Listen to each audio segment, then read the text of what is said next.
It's now time for the second week for the East for the Mythic Dungeon International. Now, we've been looking at some of these teams throughout their competition. We're getting ourselves closer and closer to BlizzCon and start seeing which teams will be qualifying.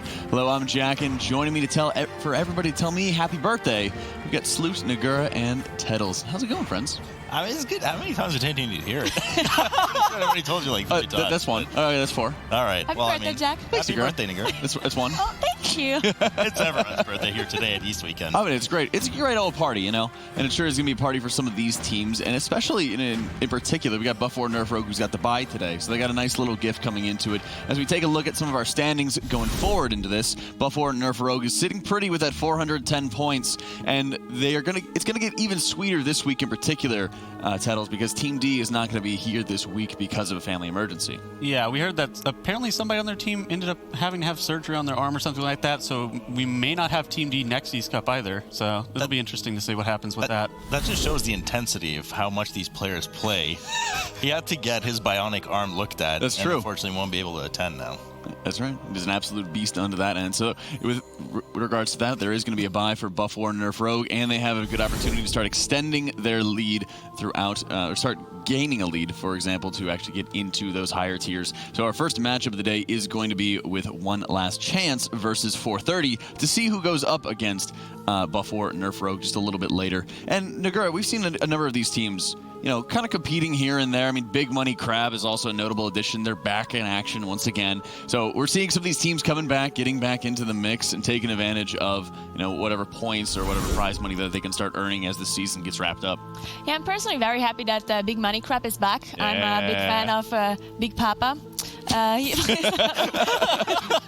Me too.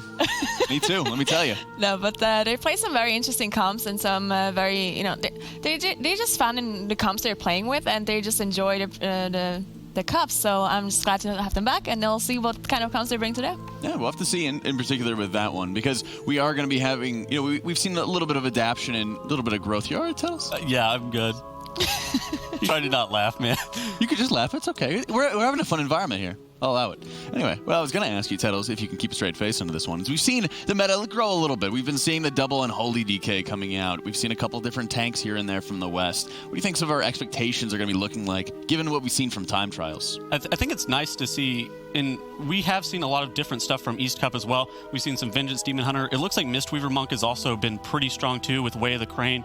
In a couple of these dungeons, I think like Waycrest Manor and Underrot come to mind for Mistweaver Monk dungeons. And then double unholy DK seems like it's probably going to be the best for stuff like Motherlode, also Underrot potentially too. So we're going to end up seeing a few unique comps that have some unique strengths coming through here. And you absolutely love to see it. So let's talk about our match schedule for the day. Going into it, we're going to have One Last Chance squaring off against Team 430 at the start of the day, followed by Black Mamba versus Pixel, then AAA versus Big Money Crab with double upper semis and that one lower round elimination to wrap up our day onto that one. So One Last Chance in Team 430. Our first dungeon that we're going to start seeing on this one, Sloot, is going to be with the Underrot. Yeah, I mean, Underrot, what do we have here? We have Ranging Sanguine, and it's a ties-heavy dungeon, but I think the most notable difference that we were talking about in the back is we don't have Fortified anymore. We're in a tyrannical environment in this dungeon, and this is one of those dungeons that's quite fluid. I mean, you think of something like, let's say, Toldagor, and you go, oh man, tyrannical is so nasty in there, but Fortified, not so bad. The cannons handle it. This is one of those dungeons that both ways is nasty. You have the Trash and Kragmaw's room that's really rough on Fortified. We're not in Fortified anymore, so all of a sudden Kragmaw becomes a huge threat, maybe even Liax at the beginning. It is Atal. It was right after all. What? So all my notes make sense. We have been bamboozled onto this one, so let's start talking a little bit about Atal'Dazar here, Nagura. Yeah, so so glad I was right. I'm proud of you. I'm proud of you. All right, so Atal'Dazar, Tyrannical Bolstering, Quaking now. Bolstering is actually the affix that will affect dungeons the most, right? Except, of course, Tyrannical and Fortified.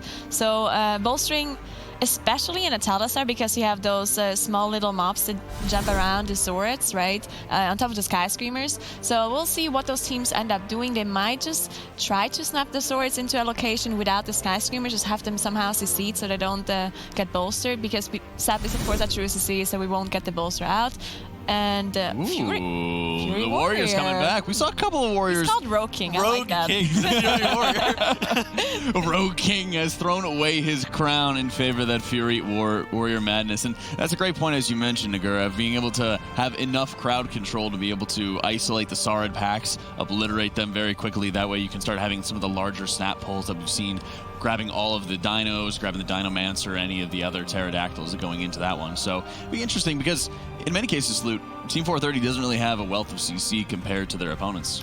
No, they don't. And, well, I mean, in a bolstering environment, you rarely see Team CC in the first place anyways, right? They just kind of try to kill everything at the same time unless there's a high health mob. I'm not even so much worried about the swords and the skyscrapers as I am the huge pack in front of Falloons that teams have been doing. That's true. As you mentioned previously, it is going to be that arcane week, so there's going to be a lot of knockbacks going to be required onto that one, and how they're going to be able to round up those mobs will be very important. So getting ourselves ready. If you'd like to place your votes, be sure to use those hashtags for 30 or OLC to be placing your vote as we're getting ourselves ready for Game 1 in Atal'Dazar. In Atal'Dazar, which, for the record, I knew it all along. I just was playing along to make sure that Jack knew what it was all about. But here we are in Atal'Dazar as one last chance at Team 430 about to square off in the opening match of the day. Both teams already getting ready on the left to go up to what will be a particularly spicy pull. And I've been yet again bamboozled as Team 430 goes straight down to Razan. No, actually they're doing the swords. It's kind of weird on their side, Nagura. We usually see this pull that one last chance is doing as the first one. Yeah, so this pull that one last chance is doing, I mean, it becomes a lot more difficult because of that bolstering, right? So maybe Team 430 just doesn't want to do this specific pull, but one last chance, not shying away from it, and they're also not even committing their bloodlust to this pull. It is a tyrannical setting, so trash in general, less HP and a little bit easier to deal with, but because of this bolstering, and you can also see the quaking on top here, it gets a little bit more difficult. We see Rhinos from one last chance actually running with Tree of Life, because I assume they're going to do some more of those big pulls. Also, Team 430 running Tree of Life as well. Yeah, Tree of Life. It was just, you want to bunch up a lot of these pulls you kind of just go ham, so to speak, on a lot of these high bolstering pulls, especially we're going to see it busted out, I'm sure, in front of Aloons as well. Now, hopefully, they don't pull Aloons as well on top of it because it is bolstering. You know, those affect the bosses. We are, as mentioned earlier, just to double check here, in an arcane heavy dungeon, meaning we're going to see those enchanted emissaries present in frequent numbers throughout the dungeon. Those ones are, of course, the ones that give you the spell reflect aura for 200%, so you want to make sure that you get those out of the group, whether through damaging them with the bunt back or, of course, most forms of crown control, which are PvP duration. So you'll have, you know, something like Entangling Roots be 8 seconds, but they are not susceptible to diminishing returns. Smaller pull here for one last chance with 4 mobs combining together just before they get ready for the bigger pull in front of Falunza, as Team 430 has committed their bloodlust and has started up on Razan. Yeah, so we see the bloodlust coming out, and I mean, look at the damage meters, right? The Demon Hunter definitely doing a lot of single target here on the pull, with the Magda, of course, being popped. Now, outside of the comp difference, we don't really have a racial difference. I looked before, they're all playing Night Elves, except one of the rogues, Cinderella, is playing the Dwarf, having the Stone Skin to get rid of some of those debuffs. Outside of that, nothing special. Now, I was wondering about the DK, which is, we've seen DK a lot more recently, but specifically in a bolstering dungeon, it doesn't seem like something that will work out, or is not, you can't make the most use of it, basically, just because you can't do those huge pulls. But one last chance, I mean, you can see they're still doing decently big pulls, even with bolstering.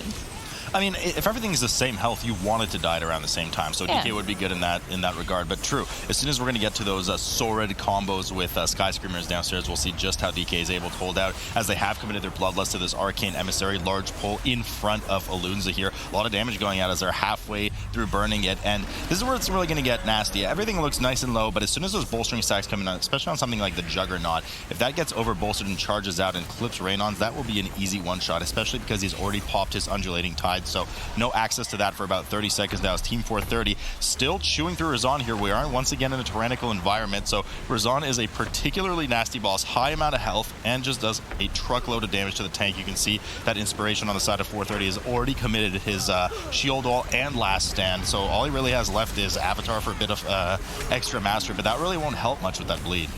Yeah, I mean, look at the Demon Hunter still. I mean, meta is gone now, so he didn't fall off that much when it comes to burst DPS versus a consistent DPS. So definitely a lot of single target damage coming out of the Demon Hunter here. Fury Warrior competing with the Rogue, so not that bad either. Now, one last chance there on Priestess Alunza. That boss will take less long than Rizan, just because Priestess Alunza does have the transfusion, which damages her if everyone steps into the pool beforehand, which they should do unless the Spirit of Gold actually eats them. But that's why we see the Root and the Blind coming out from One Last Chance, so the Spirits of Gold don't get to the pools, and they also don't have to commit the damage to kill them, because you can just see them and they will not move anymore.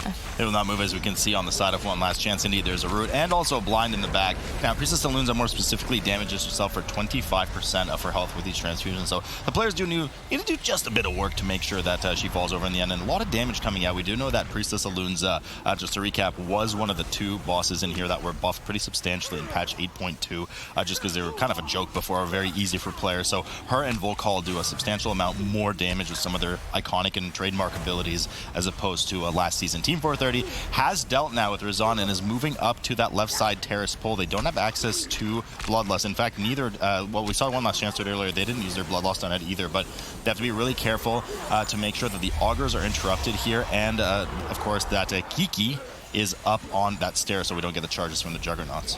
Actually, now that I think about Team 430's routing, I don't dislike it that much, because the reason why most teams went left and then they went up to Priestess was because they wanted to do this big pull in Priestess room and commit the Bloodlust to that pull, so they don't have to hold on to the Bloodlust for that long, right?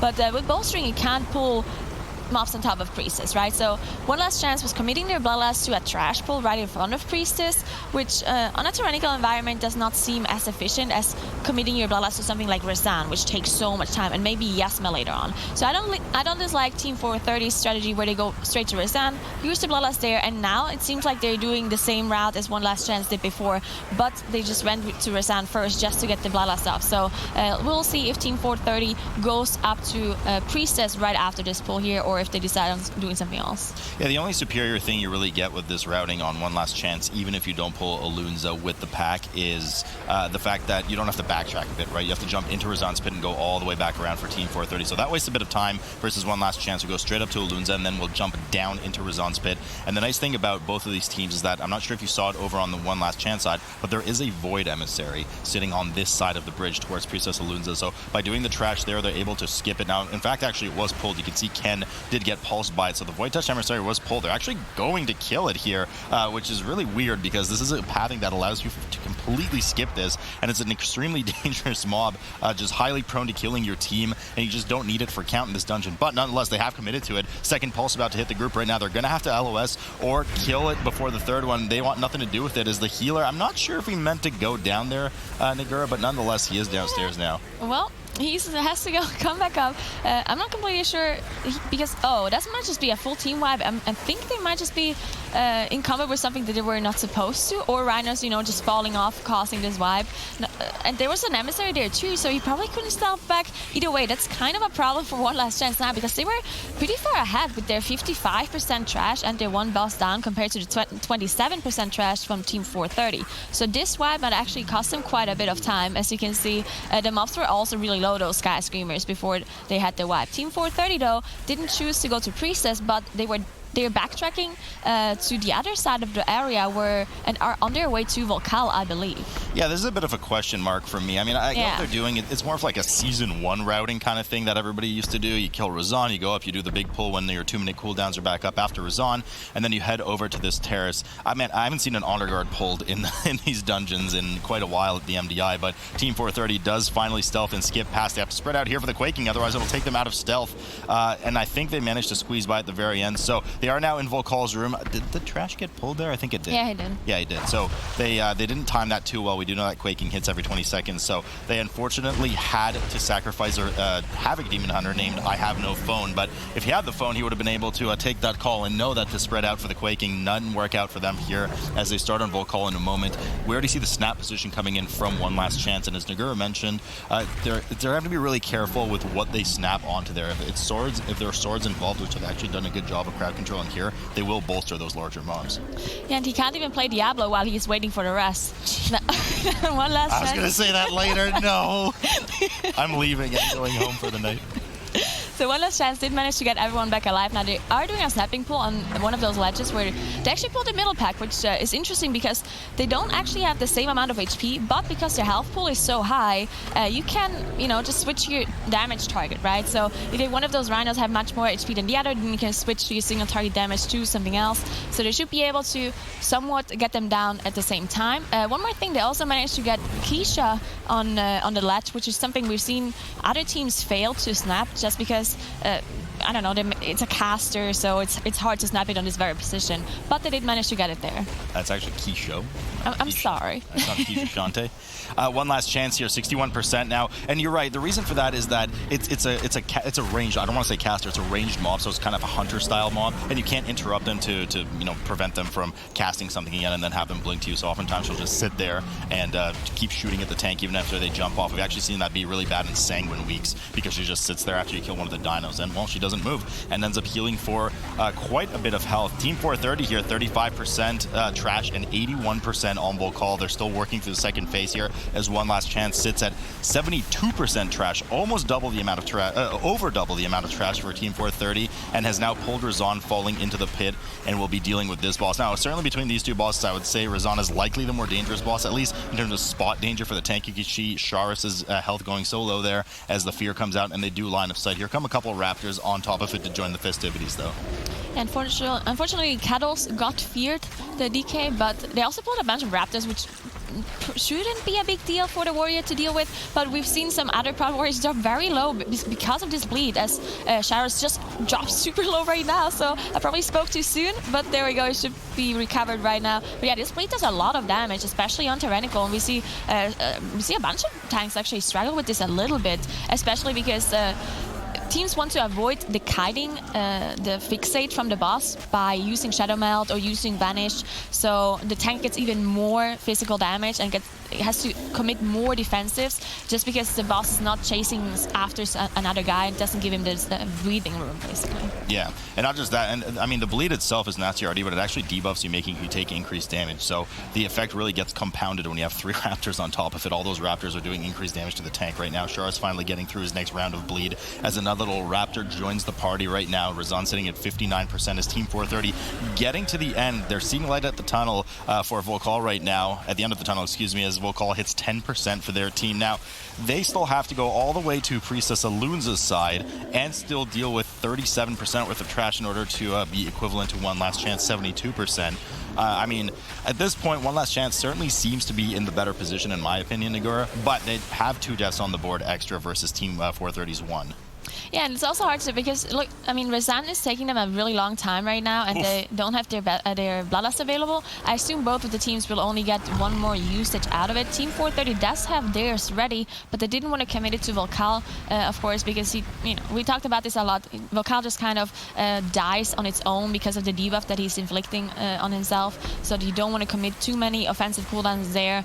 So maybe they're committing the Bloodlust to the trash, actually. So maybe it wasn't the better route after all, where I did say, it makes sense to go to Razan first for the Bloodlust, just to get it on cooldown. But Bloodlust for this trash pack on a tyrannical environment also doesn't seem as sufficient. Yeah, this is certainly one of the most dangerous pulls in the dungeon, don't get me wrong. I mean, it has 2 of the Stalkers, 2 Witch Doctors, and 2 of the Shield Bearers, which cast that Bulwark of Juju in turn, so you have to be spot on with your interrupts. Fortunately, they do have an AoE stun from that Demon Hunter, but it's just, yeah, this is, I don't think this is an 8 to 12 question mark pull, more like a 4 to 6 question mark pull, but it's still kind of weird.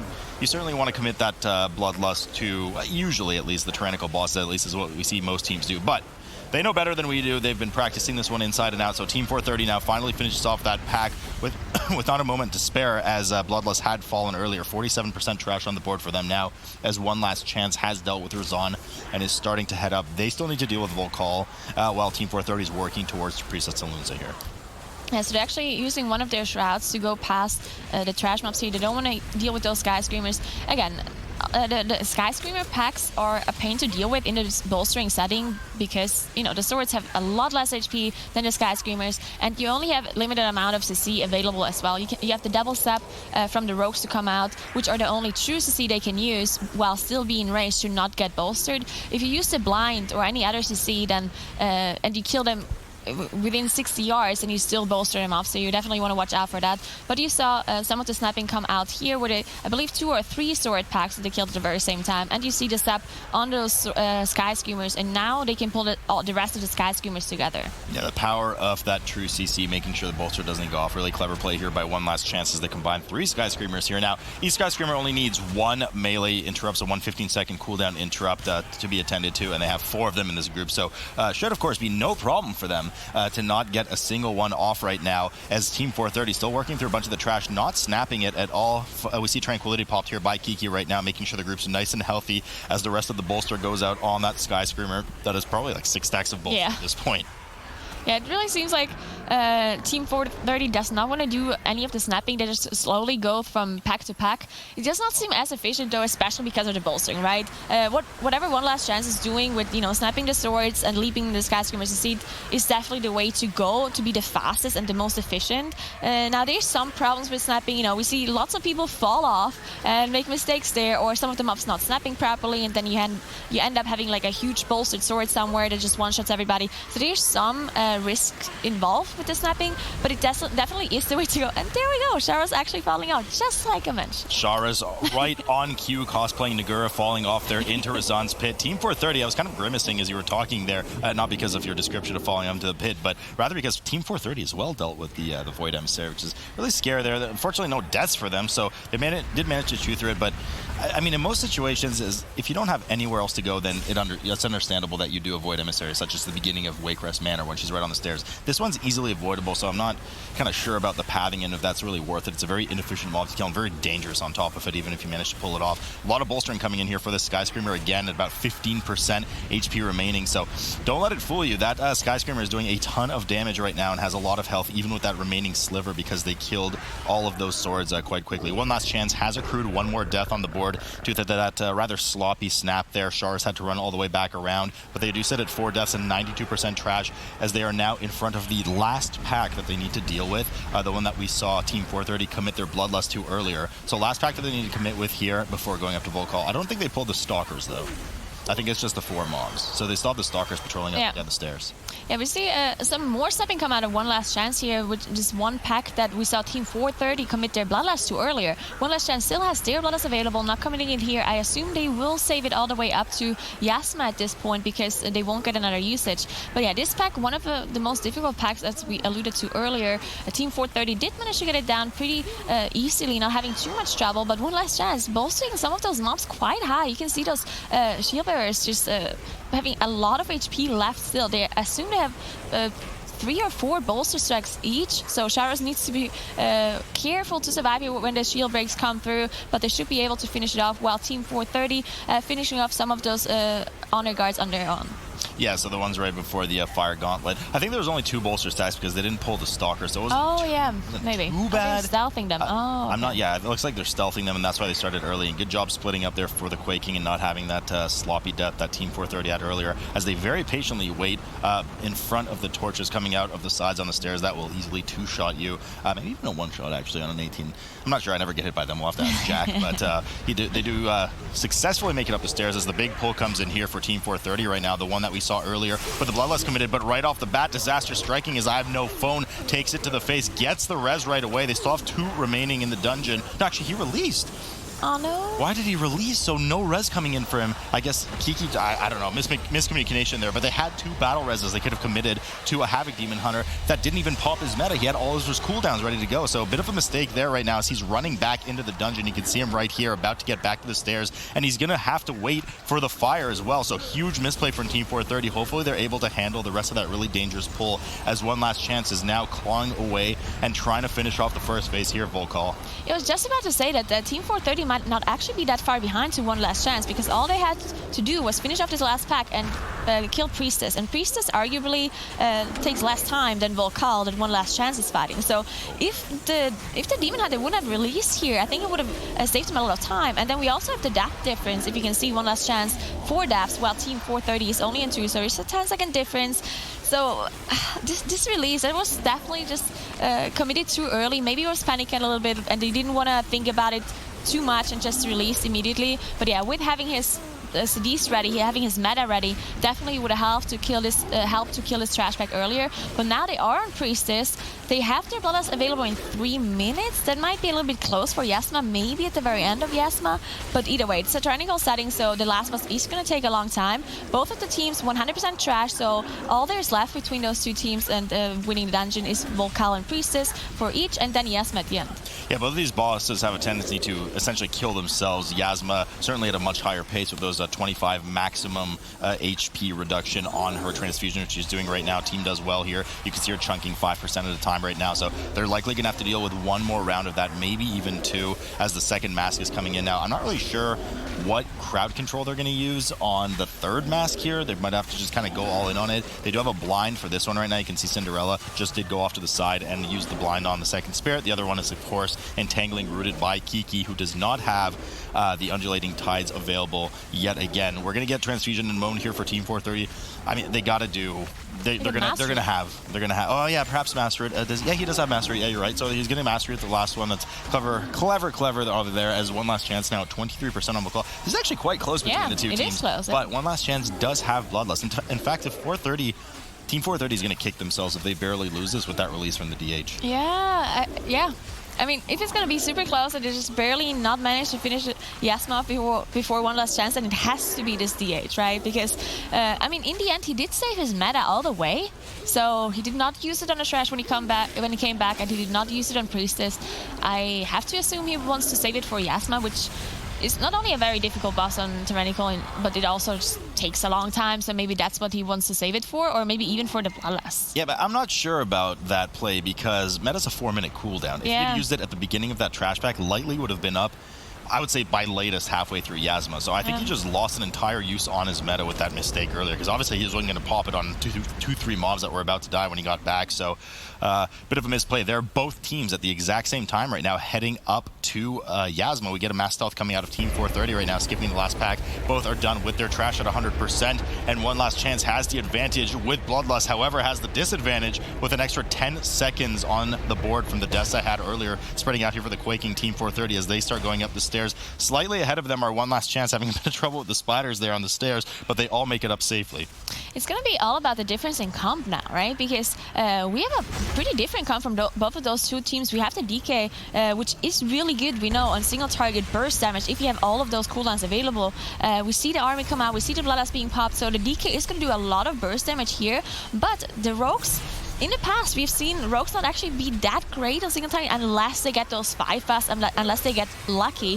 While the Demon Hunter earlier on Resan was also doing 50k consistent DPS throughout the whole fight. So we'll see what those two different comps can do, and then we'll also see what the Fury Warrior will pump out here. Double Stalker in here for one last chance right now. The ones that they left on the stairs, they pulled, I suppose, on purpose in order to buff the Unholy's damage. Single target damage on the boss is the only thing I can think of. They certainly don't need them. They're already sitting at 100% trash. Stalker's not really a very dangerous mob either. They just put a poison effect on the tank that, of course, the Druid can then cleanse. You can see it right now in Sharas. Immediate Dispel coming out of Raynuns right now. We won't have that available for another couple seconds. No problem for them. One of the Stalkers on the side did get rooted. I'm not actually entirely sure. I think this was a mistake. I think this is a mistake. They let one of the ads run into the boss right now. Tree of Life immediately popped from Raynuns, who doesn't have his staff available. He had to use the Battle Res on Ken, who doesn't have Cheat Death. Neither Rogue has Cheat Death. So much damage coming in on this tyrannical setting from that really heavy damage over time effect, which is what happens if the boss absorbs one of those.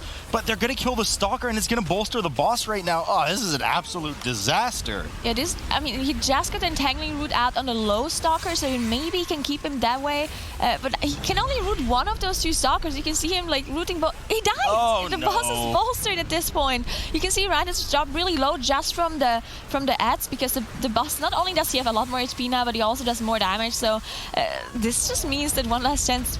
I mean, there's no way that they're going to be Team 430 now, right? No, there's no way, especially because Team 430 just popped their Bloodlust as well. They had their third one available. Who are we to question them earlier, Nagura, on that use on the trash right now? They're 12 seconds into that Bloodlust as Yasma is at 40%. The team doing well to kite around in circles around the room, as we saw, staying as a tight pack in front of the boss to make sure they don't get clipped by any of the spiders. And of course, ideally not allowing any of the phantoms or the echoes to go into the boss, which as you can see was quite disastrous for one last chance. That allowed the boss to absorb one, and it gave a huge damage over time effect to the entire party. That Raynon's barely healed. He had to commit Trank and Tree of Life to that. So things not looking good here for Sharis, who's also taking an incredibly higher, well, 20% higher damage from the boss because of that bolster stack. And Kettle's going down again. They have one more rest. It's the last rest available to them. But at this point, it's just going to be Team 430. They are not having any problems whatsoever. They just smoothly are underway to kill Yasma here. They also only have 2 deaths compared to the now 7 deaths of one last chance. So 25 seconds difference on top of everything else. And look at the damage. The Fury were actually doing quite a lot. Yeah, if you're doing quite a bit here, and I mean, you know, the Rogue is kind of falling off the map. The Rogue's unfortunately going to have to take a couple lessons on how to 5 buff. Well, it is something you can teach. It's not luck-based at all, but a lot of damage here. Raynon's finally going down on one last chance as well, as Yasma hits single digits for Team 430, sitting at 3%, and it looks like they are very confidently going to take this first match. They had 3 battle reses on the board. Yasma goes down, Team 430 takes the first match, and this is definitely an 8 to 12 question mark situation. Look at everybody ban on the first game on that one, Salute. Come on. Team 430 does take that Atal'Dazar run, and it just starts kind of showing a little bit of the struggles that One Last Chance was having early on there, Tettles. Yeah, but One Last Chance, their pathing for how they actually did Atal'Dazar seemed like it was slightly superior to 430, just like where they were going boss-wise, where they were using Shadow Melt, how they were snapping some of the attacks. But they just had some inconsistencies, and some of the pulls ended up getting away from them. At the very beginning, you actually see One Last Chance here. They will end up doing a pretty sizable pull in front of Priestess Alunza, where they end up gripping that arcane emissary, that enchanted emissary, out of the pack, whereas 430, they end up blowing their Bloodlust on Razan, which it could be useful, especially whenever we are in this tyrannical situation, but Atal'Dazar just in general shouldn't be where you end up Bloodlusting Razan for like a MDI style key. You should end up using your Bloodlust on some sizable packs in front of Priestess Alunza. One Last Chance actually did something very interesting, where they ended up sapping they ended up killing the little Sky Screamers, the Sara's off to the side, and snapping the Dynamancers onto the pack. That was actually very cool by them too, because in this bolstering situation, you could actually have issues if the Dynamancers end up getting killed too quickly, or the Sards end up getting killed too quickly. But 430 ends up just taking it off the back of some mistakes from One Last Chance. So it was an interesting setup. 430 ended up playing it just a little bit more safe and a little bit more conservative, and they were able to win off of it. It was just a little bit safer pull. Yeah, pretty much. I mean, whenever you start executing onto a strategy, it doesn't have to be fancy, it doesn't have to be complex onto that one. They do take that first game, but we take a quick break before we go into game number 2 on Freehold. We'll be back right after this break.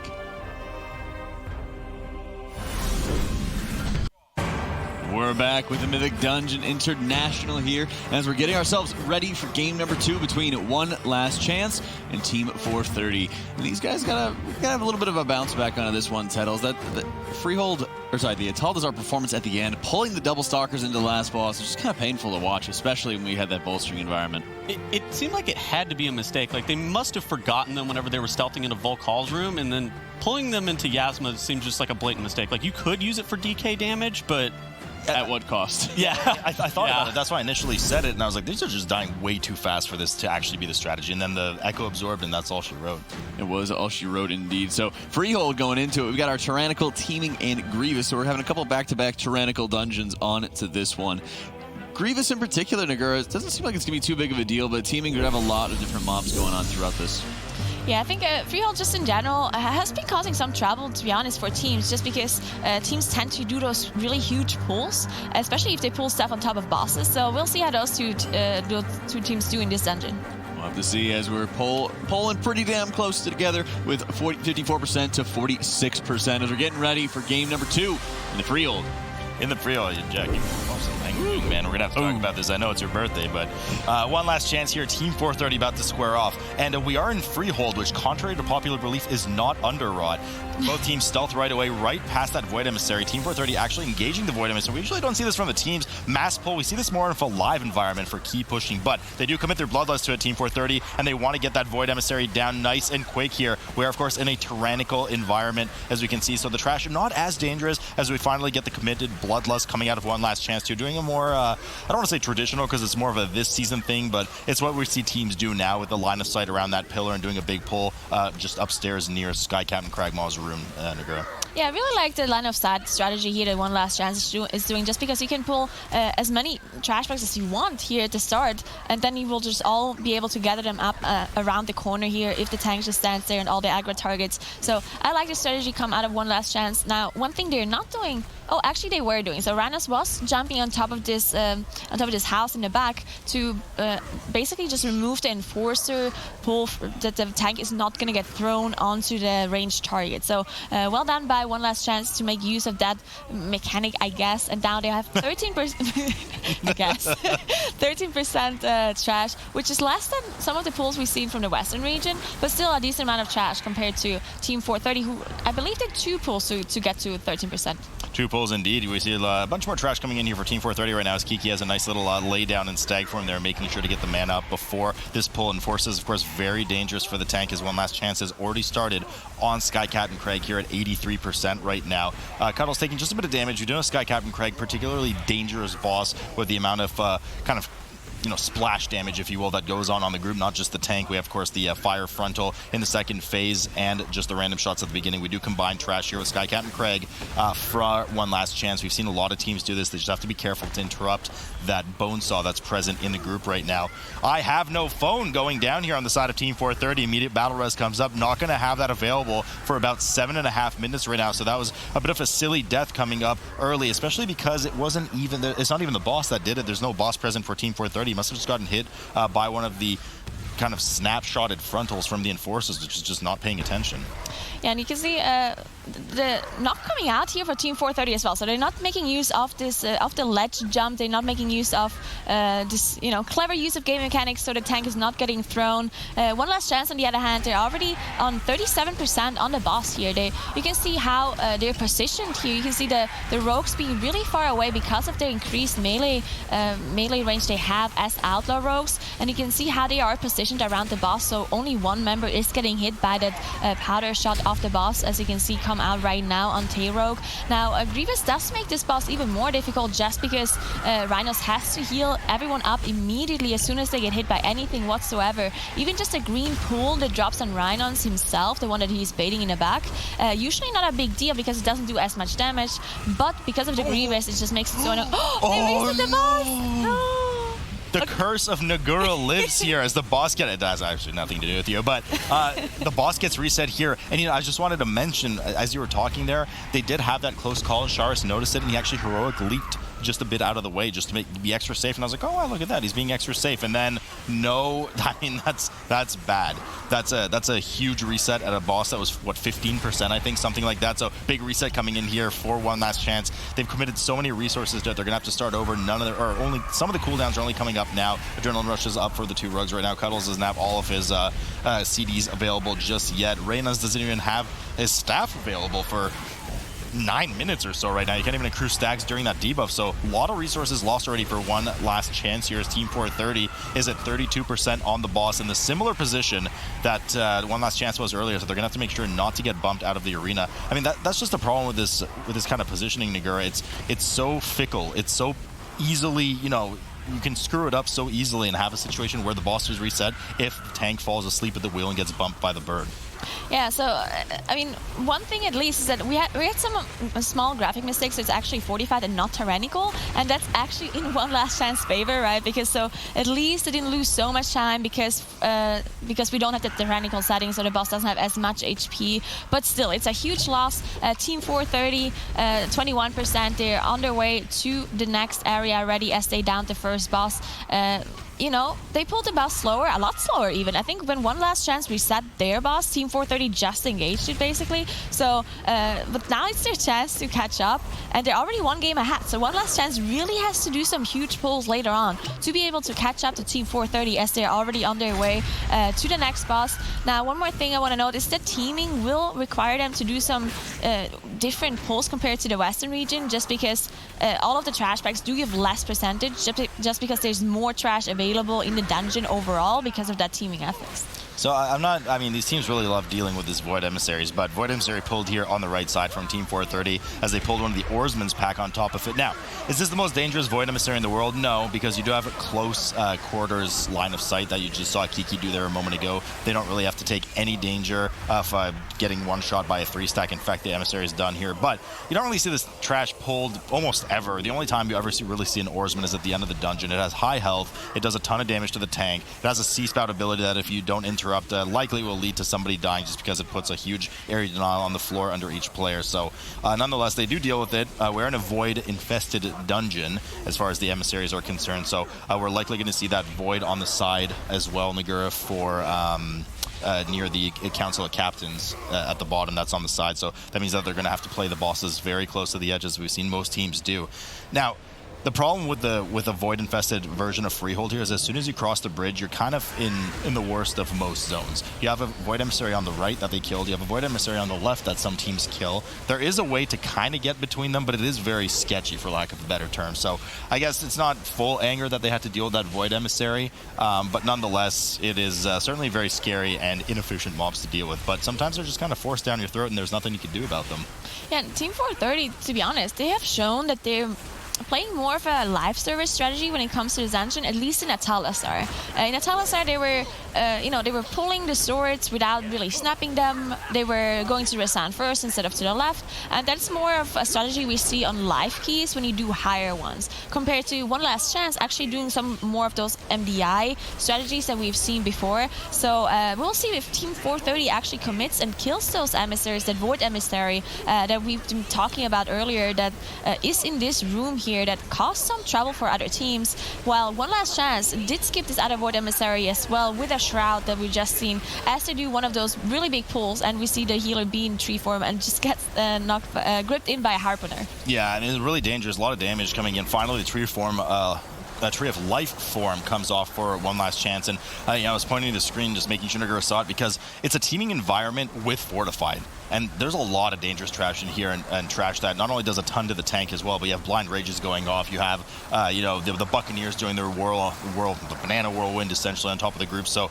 there's lots of residual damage that you have to pay attention to that's just extremely dangerous for everyone. One Last Chance, pretty much with that pull, actually made some nice headway and caught up. They were 4% behind on trash when they pulled Sky Captain Craig, and now they're only 1% behind, so that was a nice big pull, and that's what they needed to get back in the game, but they waste no time yet again as they get started on the Council of Captains. Now, we do know this council has to be kept over here on the side. They have to be really careful. They don't want this boss resetting either, like they did the first one, and you have the barrel smashes coming out of Captain Rule that can easily punt you toward the bar area or the stage area and reset the boss. And not just that, Nagura, but if you get punted in the other direction, the Void Emissary is there.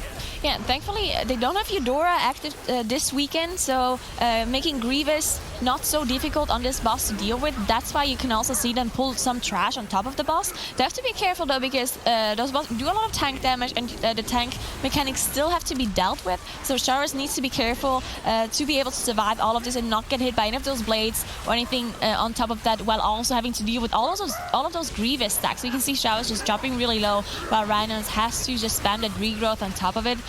You can also see the bruise on the floor as one of the rogues just steps into it, which can be either 2 positive effects or 1 negative effect. So it's either crit or haste, or it's a debuff, a dot damage over time effect that can be on friendly and enemy players as well. Where they're tanking the boss right now is giving me anxiety. Just seeing they're like right on the border of the boss resetting. So if the tank moves it just a couple of yards too far by accident, somebody gets punted in the wrong direction, anything like this barrel smash coming in here is going to reset the boss. And they already had that oopsie daisy moment earlier with Sky Captain Craig, but seems that they're okay right now as the boss's average 10% health is rapidly falling here for One Last Chance. There's now 39% trash. Team 430 opted to go for a more trash fixated route earlier, as they sit at 51%, and just now have engaged Captain Rule and Captain Jolly. As Nagura mentioned earlier, of course, Eudora not present here, so we do have those brews coming in. Now, Nagura also mentioned that those dots are present, so you want to avoid that, but the dots aren't just something you want to avoid as the player. They're absolutely crucial to put the bosses in, because they take a huge amount of damage from that I think it's poison or nature damage, damage over time effect from the brew. So the tank positioning is very, very important on this fight, and can really gain you a lot of efficiency, a lot of damage coming in on Shaw's now that commits his shield wall to this rather heavy pull. There's an Emissary of Tides in there, so nothing around that Emissary of Tides is going to be able to be interrupted or crowd controlled. Finally, she goes down, and we get the shockwave coming in as they pull her just far enough, because the radius of that Emissary of Tides is really just about 8 yards. It's quite small, so you can actually outrange her when she's stunned like that and starts casting. We actually see Ludwig also getting pulled here on top of the trash packs on one last chance, and Shaw was struggling to stay alive here, but Rhinos does have the Tree of Life ready and is pumping those regrowths into the tank to be able to keep him alive. And once the trash is dead, Ludwig itself, not the biggest deal anymore. It is buffed by Fortified though, compared to the rest of the bosses, which are of course affected by Tyrannical and not Fortified. So they have to still watch out a little bit for that. Team 430 did commit their Bloodlust for the council fight here, so they're close to downing this boss, and they have a lot of damage. I mean, look at the Fury Warrior just going insane on that boss cleave. They definitely downed this boss very quickly, so there might be a chance that they're catching up to one last chance. As they're still ahead in trash, but of course Ludwig takes a long time, so that will matter too. Yeah, in terms of just raw progression of killing things, Team 430 certainly ahead right now. However, there's a lot of RP and time-gated things that are happening here. As you can see, Team 430 finally grabbing Lightning, the old piggy, and making sure that they can spell Ludwig von Tortolen. We talked about this. You have to say the full name when you mention Lord Ludwig. Team 430 going up. Rather aggressive pull coming up here as they punt the Arcane, the Enchanted Emissary, to the side there, and they're just dealing with the trash on its own out here. Nice stun coming in from the Havoc Demon Hunter, just to make sure the mobs are grouped up and stabilized on top of the tank before they get gibbed down too early, so the healer can get in position. So it looks like they're committed to killing this before dealing with Ludwig. Hopefully they pull something on top of Ludwig as well, because it is a bit inefficient to just kill him alone. He has so much health in a fortified environment. Yeah, I'm just staring at the damage meter for Team 430 right now, and finally the Fury Warrior managed to out-DPS the Prod Warrior. So well done there. I was like, hopefully... and the Prod Warrior is back. Very unfortunate. But there we go with one last chance. Also, just a pretty huge pull on their side. I mean, all of the pulls just look huge just because it's teaming, right? So all of those packs have even more mobs to them as they usually have. In Freehold, in general, the packs are very, very big already without the teaming affix. But with the teaming, this makes it even more dangerous and more difficult, especially because it's fortified. So all of those mobs just do a lot of damage to the tank. You see Team 430 now also engaging Ludwig von Tortolen. I'm sorry that I didn't mention before, Sloot. One last chance. They just finished the rest of the mobs here. This is probably the last pack they have to do before they get to the last boss room, where they're gonna get the rest of the trash percentage to get 100%. And now they're pulling Trothek on top of this. Yeah, I mean, yeah, they're going to use that, of course, that Cannon Barrage from Harlan's suite at the end of the dungeon. Trothek finally pulled here for one last chance right now, cleaving some of that trash down. As mentioned, as Ludwig is now at 60%. Ludwig von Schnitzel or Bratwurst or Sauerkraut, whatever we want here. Team 430, 63% on trash versus one last chance. 65% as we see Shield Wall being popped here by Sharis, just trying to mitigate as much of the damage from the incoming fortified teaming trash that is still on top of the boss. Boss himself hits fairly hard too, certainly not as hard as something like Machimba in King's Rest. Shark gets thrown right on top of Sharis, who immediately intercepts out of it back onto the boss. Ken, sitting at that 4 stacks of Grievous, Cuddle accruing a 3rd stack in just a moment. Sharis can't get out of the 4 stack. Rain is just falling slightly behind, finally manages to heal everybody above the 90% threshold and get rid of those Grievous stacks, because once you start, I mean, Nagura, you know certainly better than I do from a healing perspective, once you start falling behind those stacks, it's really tough to catch up. Yeah, especially because Trothek is one of those fights where the healer has so many jobs already, right? You're the only one who's going to be kiting this shark, because you don't want any of your melee running around not hitting the boss. So Rhinon has to make sure that he kites the shark while not dying, and if one of the sharks goes into melee, he has to go there and pick it up, making sure that he's the closest person that gets fixated by it. And then on top of that, just has to deal with all of those Grievous effects.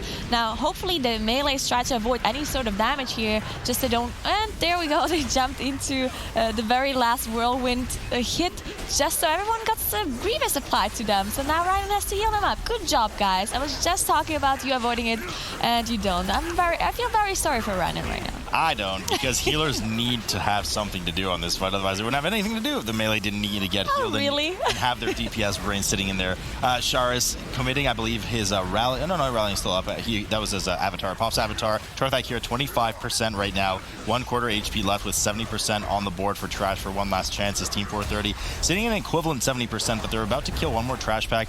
They haven't started on Torthak though.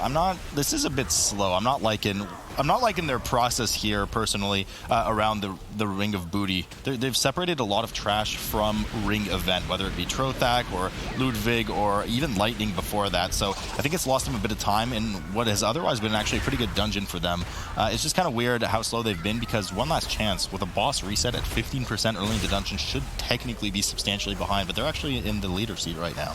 Yeah, that's true. I think it's just because Team 430 really is going for that live server high key route, while One Last Chance is actually going for those MDI routes, so speed running routes, pulling things on top of bosses, even though it is risky. Now, in Atal, it didn't pay off for One Last Chance just because the execution wasn't good enough. They had a bunch of mistakes there, falling off here and there, having the stalkers on top of the last boss. So it was a problem more of execution rather than strategy for One Last Chance. But this time around, One Last Chance, except the boss resetting, of course, they didn't make any other mistakes otherwise. While Team 430, you can see they only have one death as well on their board, and they did not reset the boss. But because they're going a little bit slower and just pulling everything one by one and not having this very efficient route, they just end up being slower. So if One Last Chance does not make any more mistakes, their routes should be superior overall. So it should be One Last Chance game. But Team 430, I mean, they showed that they're safe, right? So if anything goes wrong for One Last Chance, which can definitely happen if they pull trash on top of the last boss, then it might be Team 430 who can catch up later. The night is still a bit young to be caster cursing just yet. Lead these poor guys have a chance. One last chance with an actually quite significant pull there. Not only did it have the Brute on top of it, but there was a Void Emissary there as well with, I believe, a double pack. So really dangerous. A lot of dipping low. They re-proc their staff yet again, which probably didn't have many charges as it had procced earlier in the dungeon for Reynan. So they basically let, as you can see on the damage meter, the Unholy DK carried that pack as he as well runs up right now. Doesn't make it, unfortunately, around the corner, but the rest of the team has safely stealthed upstairs or leapt upstairs in order to be able to skip that trash. The mass res coming up here, the revitalized from Reynans, and they're going to get going on Harlan Sweet in just a moment. The remaining 16% worth of trash, they will, of course, cleave down with his Cannonball Barrage as Team 430 still making headway on Torthak here, who's sitting at 20%. They'll manage to get that down soon. They're already done with all the trash. I'm not sure. They're going to have to skip past that Void Emissary, though, that One Last Chance just committed to killing, who also just committed their Bloodlust. Yeah, so they do this huge pull where they pull Harlan Sweet on top of the trash pack that is right in front of it with that Bloodlust. It will be a lot of damage on the tank, so you want to make sure he wants to make sure that he does use all of his defenses properly. He still does have shield wall available, so it shouldn't be a problem for him to survive. And now you can see the friendly fire artillery going down very nicely stacked on top of those trash mobs. Now the Enforcers have a lot more HP than the rest of the mobs, and the Enforcers are the most dangerous ones because they do throw the tank around on the Ranger. You can see Kyle's actually dropping very low. I do believe he got hit by one of those frontals, but he thankfully managed to survive. Now Tree Form, very nice here as well, just because it makes your entangling roots instant, and you can see the Grenadier there in the back just being instantly rooted by Rhinos as it comes out. Wait, are entangling roots not instant for Residurids? Only in Tree Form. Really? That sucks. I mean, that does suck. Buff rest on a Guardian, they're instant. I actually had no idea. That's awful. Who even plays this class anymore? I don't understand. Harlan Sweet here, 67% for One Last Chance. They've dealt well with that very dangerous trash pack on top of the boss mentioned earlier. They do sit at 2 dev. Both teams actually sit at 2 devs as Team 430 has relatively successfully done their skip up to the top right now. We can see Cinderella already waiting up there as the rest of the team, the tanks, of course, have jumped up. We saw Kiki disengage up to the tank as well, or wild charge up to the tank rather. Unfortunately, the Demon Hunter will need to sacrifice himself, so I have no phone, man. He's just the brunt of all the sacrifices these days, but he does go down. They'll have to res him up, much like we saw on the side of One Last Chance doing with their DK. But One Last Chance, once again, in the prime position to take this fight, as they were in the previous dungeon, but things just went completely awry, so hopefully they're able to hold on to their lead this time, as they're about to finish the trash 98%, and I believe there is a Oarsman in the group right there who's low health already, so they'll finish that up in a moment, get 100% trash, and then it should be pretty smooth sailing after this, because Harlan Sweet will hit 30% and take double damage. Cuddles, though, making us sit on the edges of our seat. And Kel's taking so much damage, but he actually somehow miraculously just managed to survive all of the damage that he's taken in the past. It really is like a DK problem that we've seen also from the Western region, that the DKs are the ones who either just die and get one-shot by something, or they drop very low and are the ones who take the most damage. I'm not sure if it's something to do with the defensives or maybe just their mobility. Of course, rogues are much faster than very slow DKs, unfortunately, so maybe it has something to do with that. But one last chance. They're about to finish off Harlan Suite. Only 2 deaths in this dungeon, so except from the boss resetting, they had a very decent run.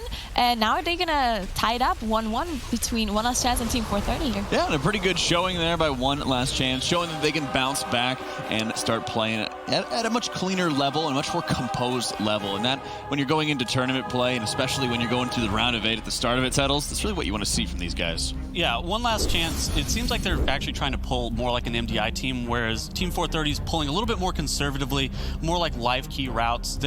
And it's going to be okay for 430, especially if One Last Chance does continue to make mistakes towards the beginning of these dungeons like we have seen in the previous 2 dungeons.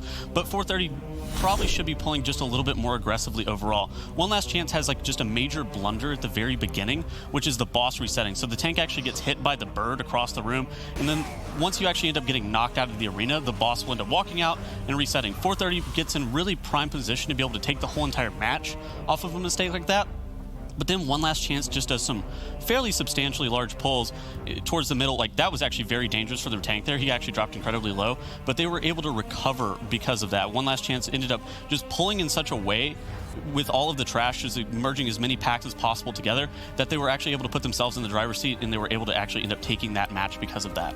Yeah, and it goes to show, as we mentioned, pulling more conservatively versus having these teams practicing and building themselves up to be more along those MDI teams. Goes to show a little bit extra practice and those more challenging pulls helps. And it's very dangerous for One Last Chance to be pulling in the way they did. Like, if their tank actually ends up going down in that clip, like I showed there, they would have actually just like lost the match instantly. However, 430, it feels like they are just pulling a little bit slower, a little bit more conservative with their live key strategies, which could end up actually coming back to allowing them to win like they did in the Atal'Dazar. That Freehold was actually fairly competitive because of it too. So it'll be interesting to see what ends up happening in match 3. Well, especially because match 3 is going to be on the Motherlode, and that's almost going to be the quintessential pull as aggressively as you possibly can and take advantage of any kind of DK quadratic scaling or whatever. So we take a quick break before we do get into it. We'll be right back with the Mythic Dungeon International. The series is tied 1-1 as One Last Chance and Team 430 are getting themselves ready to square off in the Motherlode, start deciding who's going to move on in that upper bracket against Buff or Nerf Rogue.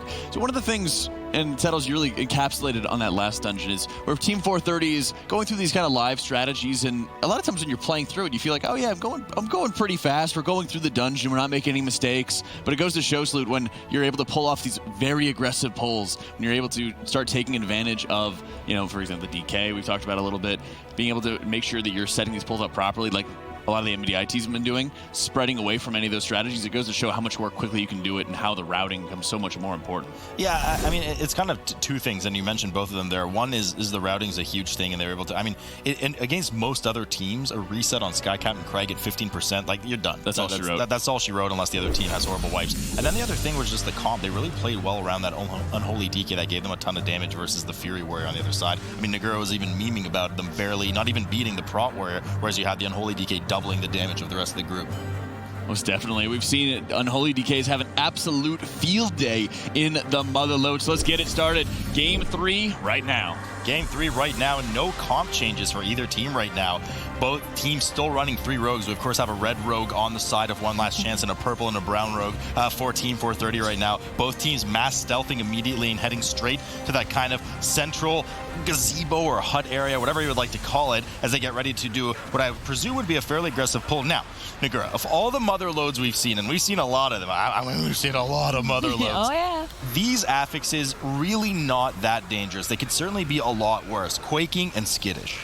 Yeah, definitely not. I mean, the scariest affix here is 45, right? Just because the trash here, especially this first trash before the first boss, is the most dangerous one that they touch. The other one is even more dangerous, but they don't even touch that one. So that's the most dangerous one they have to kill. And you can see that's why they also commit their Bloodlust to this very first pull on one last chance side. Reynold's actually going down, does not wait for the battle rest. They had a battle rest available on their DK, but it's immediately released. Maybe if you would have waited for the rest to come out, they could have recovered this, but because of the immediate release, they're just gonna have a full team wipe, and they committed their Bloodlust as well. This is gonna be a huge time loss for one last chance, as Team 430 doing a lot smaller pulls, not committing a Bloodlust either. But this is what we've been talking about, right? One last chance doing those fast speedrun MDI pulls, but they not executing it properly. This might just be the chance for Team 430 with their saver pulls to win this dungeon.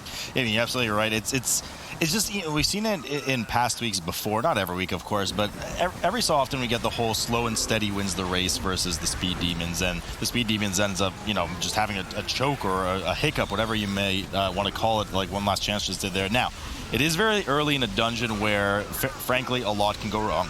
Yeah, we have easier affixes. Quaking and Skid is certainly more forgiving than something like Raging and Necrotic that we've seen in some previous weeks and previous cups on this map, but it is still fortified. There is still large potential for any of these team members to immediately get smacked by an Inhale Vapors Thug. We just saw one charge there. The Mech Jockeys, Grease Gun, the Ice Prisoners, we mention it every week, so any combo of these can easily still kill someone, even in just this nothing but fortified environment as far as player danger goes out, especially combine that with a bad overlap of Quaking, and, well, oopsie daisy, that's all true. Team 430 finally committing their Bloodlust here as they're about to down these remaining 2 Peacekeepers. There's a Thug and a Jockey on top of it right now. Now, certainly smaller and more modest pulls than some of the West pulls we've seen, but, props to 430. They are sticking to their guns as Sharis goes down yet again for one last chance, and Ken goes down accordingly. They do have a battle res available, but Cuddles obviously having most of the aggro goes down. Rain's probably saw some threat as well, as Sharis is desperately doing what he can to maintain and grab aggro on most of the remaining mobs. Yeah, this is a huge disaster again for one last chance, just because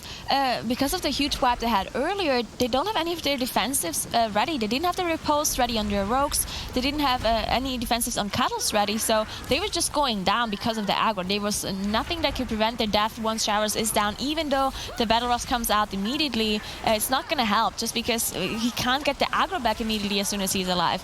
They might be able to recover this pull specifically, because if they don't, look at how many Peacekeepers there are in this pool, and Peacekeepers just have so much HP. So, and Charles is going down again. This might just be one more full team wipe coming in. I'm not completely sure if Rhinos does not even have Shadow Melt available, so he can't even do that either. Yeah, that's what I was looking at. I mean, that's going to be full team wipe here. There's no way they're going to be able to finish these off. I think they might be trying to kill that low Peacekeeper just as long as they stay alive. But even if, I mean, this is just a disaster situation. And even then, it was taking so long to kill this without Cuddles.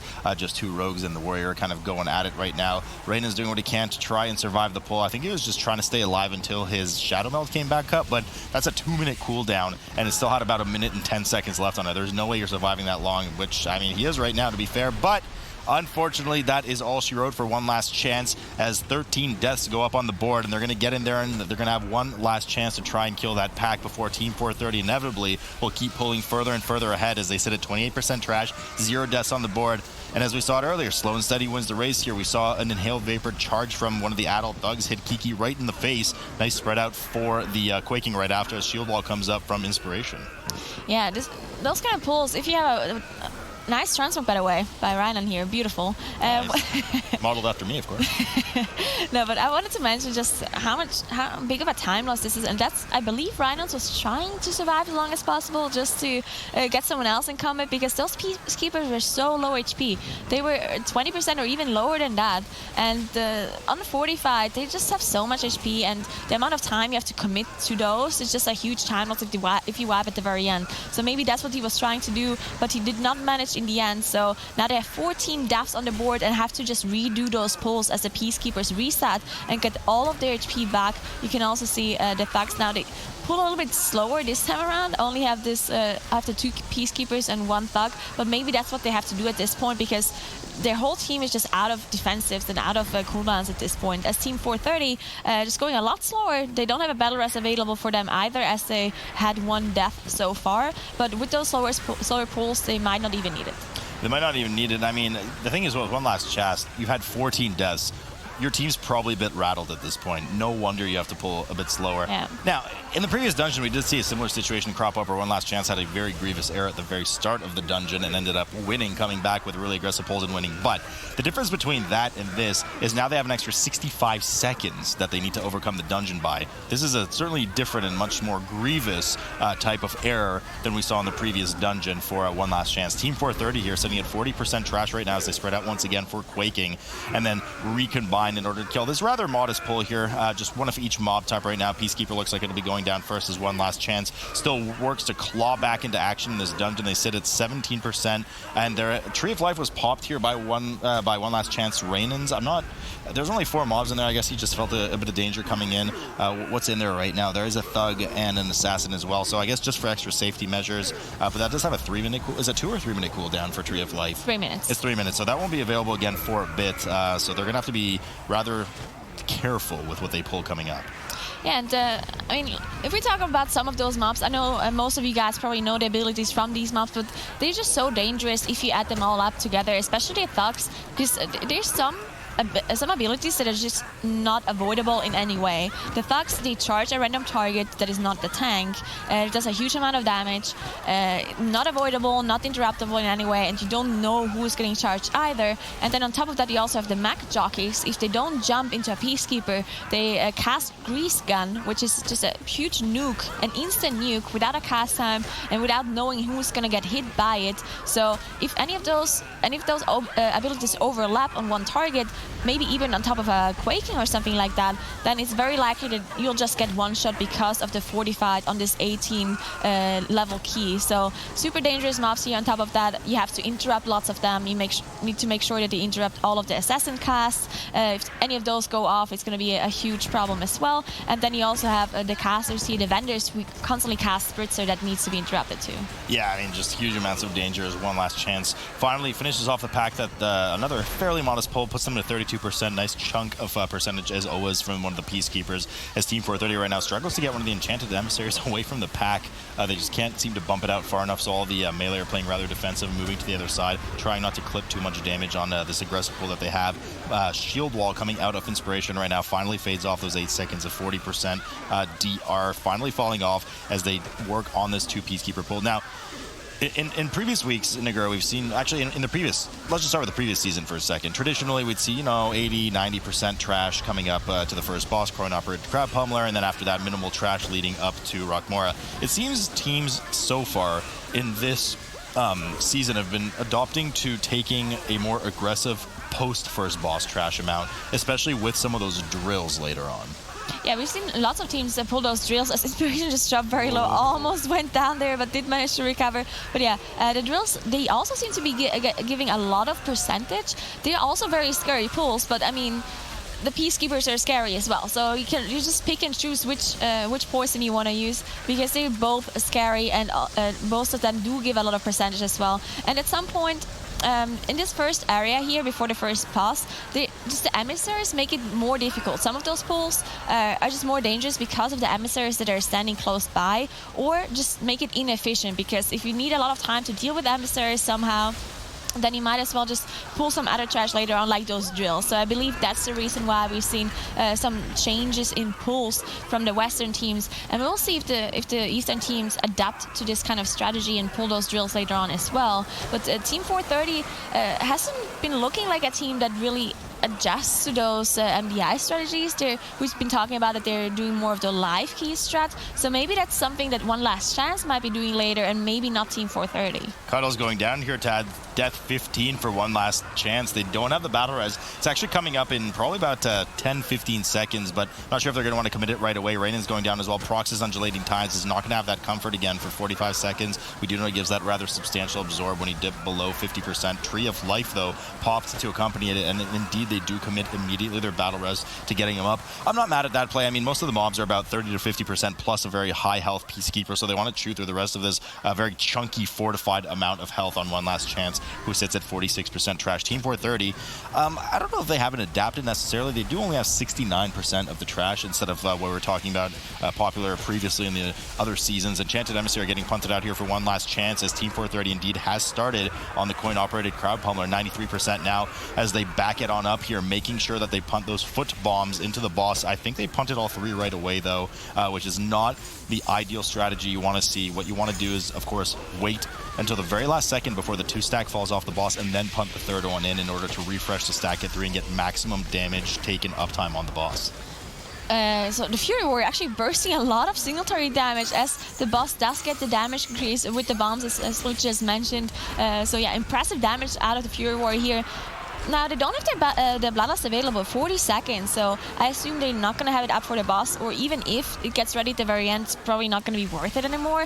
So maybe they want to do one of those bigger trash pulls with the Void Emissary that we've seen some of the teams pull off, but it never really worked out for any of those teams. We've seen the Eastern region also try that quite a lot in the first cup, so maybe that's something Team 430 wants to do. I hope not, because that's just going to go wrong. It just goes wrong every single time. I mean, you hope not, or you do hope they do for the entertainment of the ravenous Twitch chat. I mean, we'll have to see what they decide, but I mean, from an efficiency perspective and a safety perspective, quite frankly, the double whammy, I totally agree with you. I actually don't think we've ever seen that pull be successful. I don't think so either. For anybody who's tried it this entire season, West and East alike. So teams just steer well clear of that, as coin-operated crowd pump are dropping to 15% here for Team 430, looking to finish off this first boss. And likely, what I assume they're going to do, because you can already see the Void Emissary ominously hanging out in the back there, channeling some of her Void energies up into the air. What I do expect from them is what most teams do. They're kind of hang out to the right and do a 3 to 4 pack pull. We'll just have to see if they include the patrol in that, because of course we do have those rock lances coming out of the Geomancers as well. Team 430 has killed the coin-operated crowd pumper and is still nice and ahead of One Last Chance, who is only at 59% trash and is just kiting it around in a small circle in the first boss's room, looking to maybe combine it with the first boss. So at this point, Nagura, they know they're very behind. They must know. So they're probably maybe even doing things outside of their comfort zone to try to claw back into action. Yeah, that's very likely. We've seen this pull come out of Abracadabra in the Western region last weekend, and it worked out for them once. But the second time around, Abra had huge wipes in the Motherlode with this strategy where they pulled trash on top of the crowd-operated crowd pummeler, just because it's such a difficult trash pack to deal with, on top of having to deal with all of the boss's mechanic as well.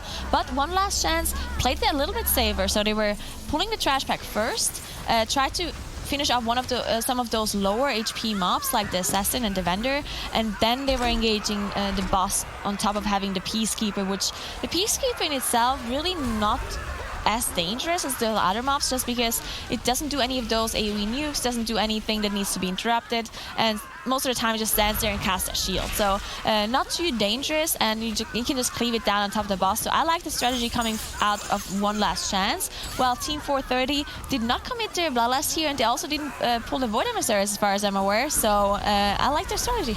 No, but they certainly did everything a lot slower.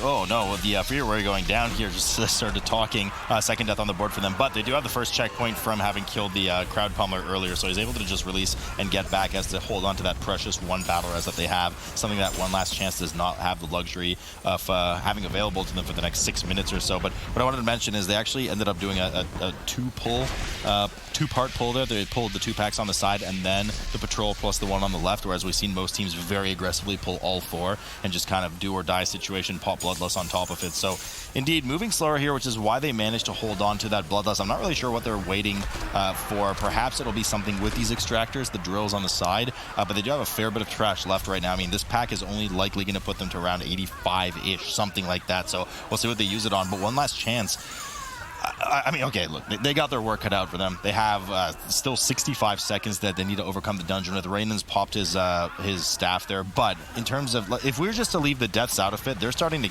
catch up a bit here.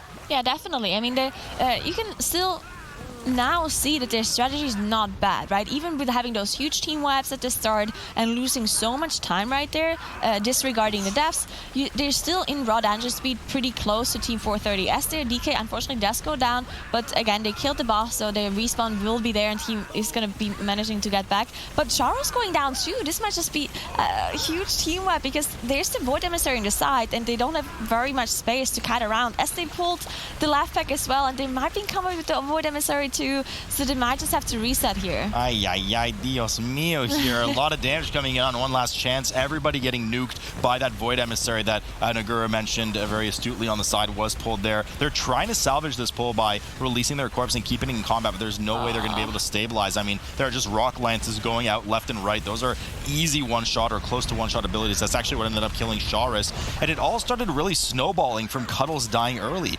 I mean, yeah, the DK died early, as you mentioned. Yeah, he can release, but the problem is all his damage is gone. We saw what DKs are supposed to do on these packs in the previous West weeks. He didn't get that off at all, and they've just committed to saying, you know what, we're just going to have the full team wipe here, because they just committed another like 14, 15 deaths to that pull that got nowhere in the end.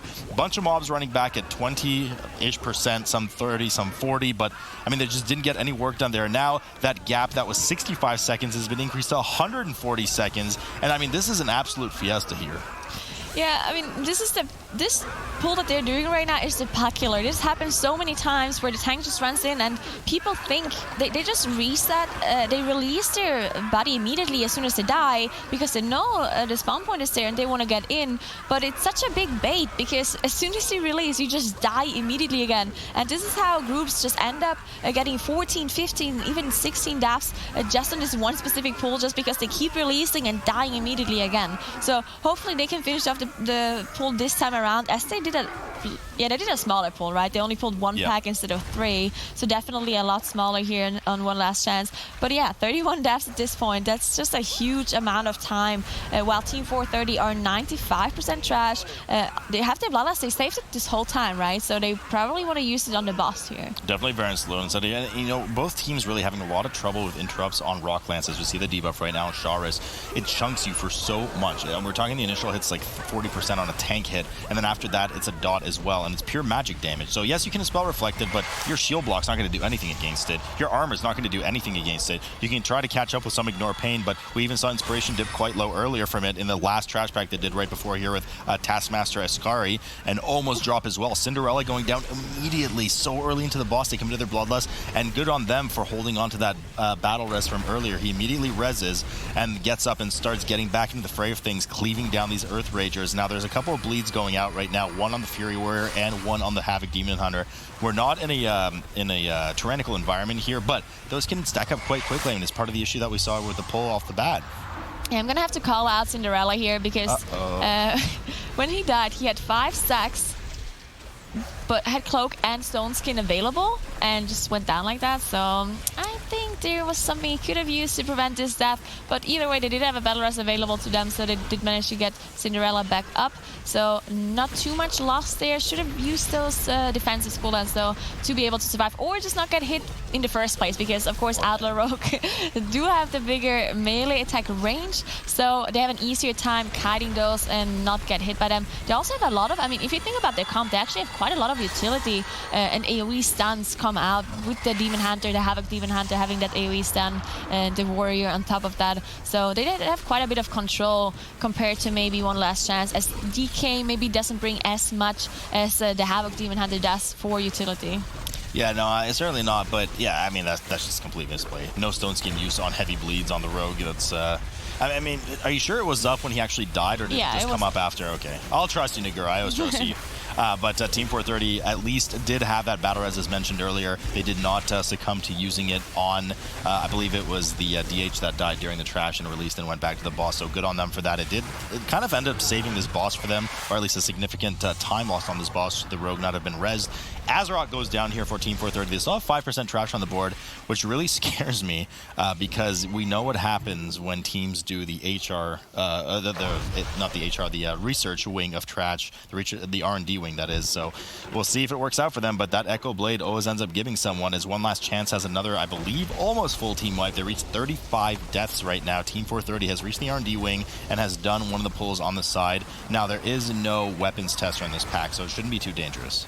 Okay, so I was thinking they might be doing one of those pulls that we've seen from the Western region, where they pull one of those war machines on top of the next boss, on top of Rixta. But no, Team 430 does choose to pull some trash here in the R&D wing with those masterminds, which are very scary. Definitely want to watch out for those. But they dealt with it pretty well so far. And does this really give them 4%? I think they might have to pull something else on top of this. We'll see, as One Last Chance is going through those Storm Furies instead, which definitely helps well. But neither of the teams actually pulling those drills that we've have been talking about earlier. So maybe that would have been better for them to just go with that.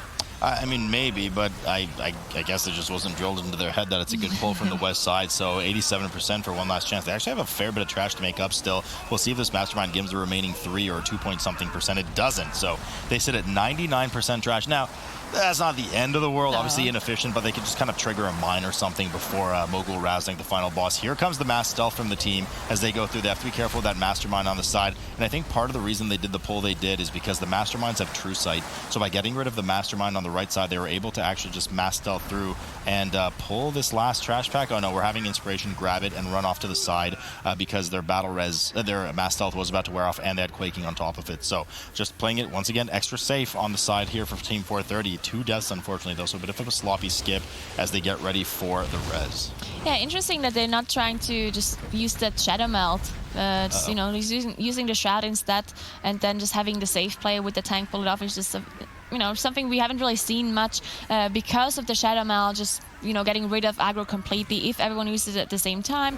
But we've also seen those kind of strategies fail and people just not getting out of combat, and then you have a huge team wipe. So Team 430, by knowing that they are so far ahead, they have a battle rest, so they should be fine getting them back up. But yeah, that was just an instant wipe. They should have waited, because I just wanted to mention that they know that they're this far ahead compared to One Last Chance. So they should just play it safe, make sure they sit down, take a fish feast, make sure their HP goes back up. And the Fury Warrior probably going to go down here as well, as he has the debuff. Ooh, so close to surviving. The Iron Bark coming out of Kiki here, just making sure that he stays alive. But they got to be careful, because they have 0 battle rushes left now. I mean, you hate and or love to see it, depending which side of the fence you're on. But every time we come to this dungeon, I mentioned from a tank perspective, this boss is super dangerous because she does pure fire damage. It's not blockable. It's not reflectable. So Inspiration got in there. He got chunked immediately by the boss and then got clipped with Quaking for his team members at the same time. So he just died in the blink of an eye. So very poor job spreading out for the Quaking that ultimately cost the tank their life. And I know what that's like.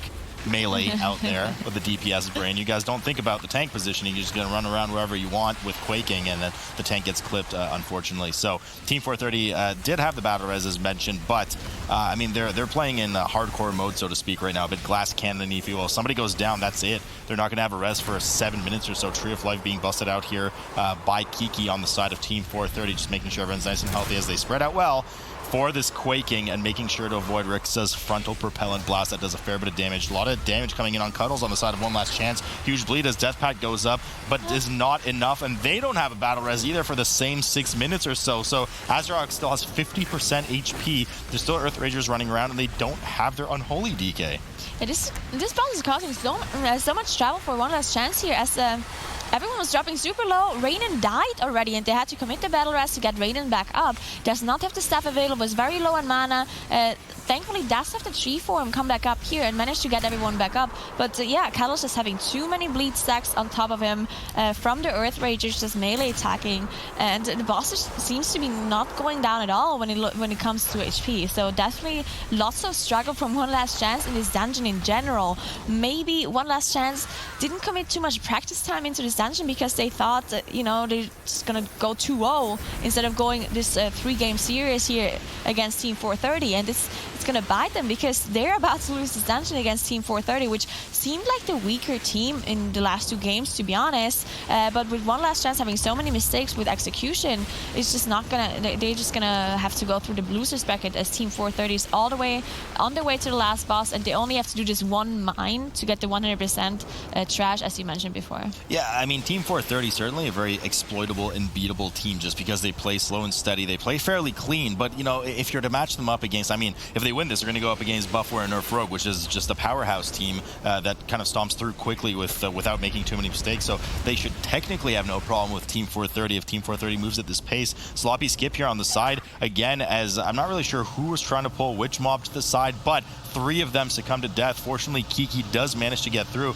putting them in the double digits of deaths right now as everybody, except for the rest of Druid, wipes. Mass res coming in here for Kiki. They're going to have to be careful taking this res as Quaking is pulsing. He moves away. Joe, I think he clipped one of them on the way out. So they do take the mass res. Still sitting at 99% trash that they're probably going to hopefully know about for starters, but they'll deal with one of the bombs at the end, and they get ready to pull Mogul Razdunk, final boss of the dungeon, as one last chance. Looks like they're having another full team wipe here, or a failed skip rather. They get in the cart together and they cleave each other with Quaking, which procs Reynon's Undulating Tides. Really silly waste of that 45-second dead cooldown, essentially. They sit at 40 deaths on the board as they get ready to once again skip. I believe all of them have their Shadow Meld available, except for Cuddles, which is why he's likely staying dead, so he can hopefully get rezzed. Yeah, I'm honestly a little bit confused on why Team 430 is not making use of their Shadow Melds, because the whole team is running Night Elves, except the Rogue with the Dwarf, right? So they would be able to do the Night Elf skips, the Shadow Meld skips, but they choose to do those kind of death skips, as you see for Horde teams in general that don't have the availability of Shadow Meld. Oh my god, the Demon Hunter dropping very low as he got hit by the Gatling gun or by the missiles, I'm not completely sure, but he managed to lead himself back up immediately as he does have meta available here. But yeah, just Team 430 not really making use of that Shadow Meld so far yet, and I can't really say it's safer either, because that could be an argument, right? Because they know they're so far ahead, they're just going to play it safer and not use the Shadow Meld. But I don't think a death skip is safer than a Shadow Meld skip in the first place. So maybe they just don't really know how to do it properly. Maybe they had some problems with Shadow Meld in the past and just choose to do the old conventional death skip that we see in live servers instead. Yeah, I mean, I guess so. Whatever it may be, it's certainly not the most efficient use, but against a team that has 41 deaths on the board right now, who really cares? They know how ahead they are, so maybe they're playing it safe because they're not comfortable with some of the aggro resetting or the proper call when to use your Shadow Meld to get rid of the trash. Whatever it may be, they do sit here and Mogul Razdunk transition right now with the Sky Scorchers dangerously close to those stairs. You want to be careful with that. We've seen that in the past. I mean, like, jokes aside, it is possible for that tap on the boss, so you want to outplay that thinking ahead of time as the second last oil drum finally gets hammered down by Mogul Razdunk right now, who fixates his last player, Inspiration, the tank, and gets that last drum down. 41 deaths still here for one last chance as they have Rixa Flux Flame at 58%, and there's the Bloodlust finally from Team 430 for the final phase of Mogul. Yeah, interesting that they didn't save their cooldowns for the Bloodlust here, because it doesn't matter if you use it at the start or at the second phase. But staggering it with Bloodlust seems weird, as the Demon Hunter does not have the meta available to it either. But in the end, they're so far ahead, they can do whatever they want as long as they don't have a full team wipe. They also don't have any battle rest available, so as soon as someone goes down, there's no way of them getting it back up. But it should be no problem for them, as it is a fortified environment, so the boss is not actually buffed by Tyrannical, and you can see the melees don't actually have to deal with any sort of mechanics other than Quaking, because the healer is the only one who will get targeted by the missiles, and outside of that you just have to walk around the boss for the Gatling gun, so they should be alright. As Kiki drops really low on mana, it seems like it's not running the staff at all, as I don't see the debuff on him and he never practiced, so we'll see about that later on. And they finish off a goal and are gonna win against one last chance here. They still need 1% trash though. Yeah, they're gonna run over to the mine right now, but I mean, man, Team 430 taking this with 11 deaths and against a team that is trying to match their numerical value in deaths themselves. But unfortunately, it's not over for one last chance, Jack. Of course, they will have, jokes aside, one last chance in the lower. What? I know. Well, you know what's even more interesting? What's that, Jack? They get a bye if they go into the lower bracket. That's true. So since before Nerf Rogue has a bye at the beginning, that also means that one last chance will have that bye later on into that round. So 430 is going to be moving on into the upper bracket and waiting to fight up against Buff War Nerf Rogue. The Venture Co. company really rolled out the welcome wagon for this team, and they had and both sides just definitely had a really rough go of that last dungeon there, Tettles. Yeah, 430 felt like they had a little bit better of understanding of how slow you need to take Motherlode.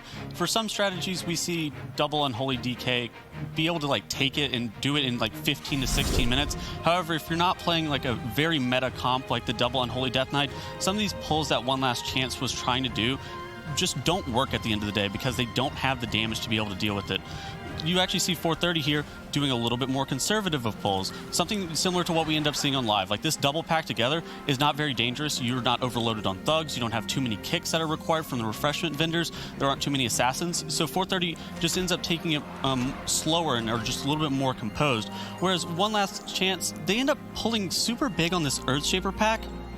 Whereas, like, again, this is like a double Unholy Death Knight pull because of those Rock Lances, because of those Earth Shapers, and just the sheer amount of damage that it can actually cause to your tank.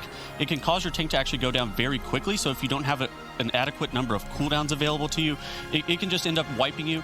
And then with a pack like that, it is almost impossible to recover without like chain dying, which is actually what we saw from One Last Chance, because once their tank ends up going down, they end up like spam releasing at that checkpoint at coin operated crowd pummeler, and they end up just like feeding like 25 deaths to that or something like that. And that's something we've seen time and time again for, I think that's one of the most common things with Motherlode when it first came out was those first Earthshaper packs not kicking Rock Lances, something like that, and just the chain deaths, just absolute nightmare. But let's talk a little bit about Mythic Dungeon tools, and we're starting to compare some of these different routes here, Tettles. Yeah, so we're actually going to talk about that pull that is actually after coin-operated crowd pummeler with these Earthshapers, with these Sappers, and with these Mine Rats. So this right here is the pull that 430 actually ended up doing. So it's basically just a 2-pack, which is pretty small in size comparatively of what we've actually seen from other teams previously. However, One Last Chance, whenever you actually end up adding this other pack in, you end up adding 2 Earthshapers here, and basically these Earthshapers have this Rock Lance ability and this Earth Shield ability, which puts your tank in pretty much very dangerous position if the pack isn't actually killed off quick enough, which is what the Unholy Death Knight will end up doing. But what we can see from Team 430 on this clip here is that with these 2 packs available, they actually end up having a lot of their DPS cooldowns available to them. They have like their Metamorphosis and everything else, and they're able to layer the stuns, and the tank doesn't end up having to kite, because you actually really can't kite this pack because the throw rocks and then the Rock Lances will actually get casted on the melee. So 430 takes it a little bit slower, a little bit more conservative, and is able to actually clean up this pack in a way that we did not see from Team One Last Chance. And it goes into just how well they're setting up those cooldowns. And sometimes we kind of gloss over it in some cases here, Sloot, where we're looking at, oh my god, they've made this great pack. They pulled everything in together, and then you just see it obliterate in a matter of seconds. But when you go into the kicks required, rotating through crowd control, even tank defensives as well, it's a great opportunity to learn from where these teams are doing and how they're all working together.